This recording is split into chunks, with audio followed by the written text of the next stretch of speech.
જેતપુર નવાગઢ નગરપાલિકાના બિલ્ડિંગમાં જે ફાયરના બાટલા જેટલા છે સાહેબ, એ બધાની તારીખો હોઈ ગઈ છે. કેટલાક બાટલા તો 2021ની સાલની એની ડ્યુ ડેટ છે, એને રિફિલિંગ કરાવવું જોઈએ.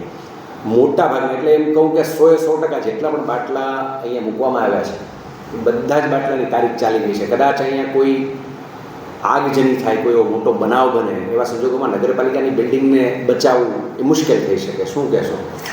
એ અમારા ધ્યાને આવ્યું છે કે 2025ના છઠ્ઠા મહિનાની અંદર અમુક બાટલાઓની એક્સપાયરી ડેટ છે, ને બાકીના અમુક બાટલાઓ છે કે જે ફાયર એક્સટિંગ્વિશર છે એની મુદત એકાદ બે વર્ષ પહેલાંની પૂર્ણ થઈ ગઈ છે. એ રિન્યૂ કરાવવાની અને ફરીથી રિફિલિંગ કરાવવા માટે થઈને અમે સૂચના આપી દીધી છે. આમ સામાન્ય રીતે આ કયા વિભાગને લાગુ પડે છે? નોર્મલી વાહન શાખાવાળા અને બાંધકામ શાખાવાળા બંને કમ્બાઇન કામ કરતા હોય છે. તો આ લોકોને ખરેખર નોટિસ આપવી જોઈએ કે કેમ લખી? ના, એ અમે એનું ખુલાસો પણ પૂછી લઈશું કે જ્યાં સુધી એક્સપાયર ના થયા ત્યાં સુધી શું કામ એને ટેન્ડર કે પ્રોસેસ આગળની પ્રોસેસ ના થઈ રિન્યૂ કરાવવા બાબતે.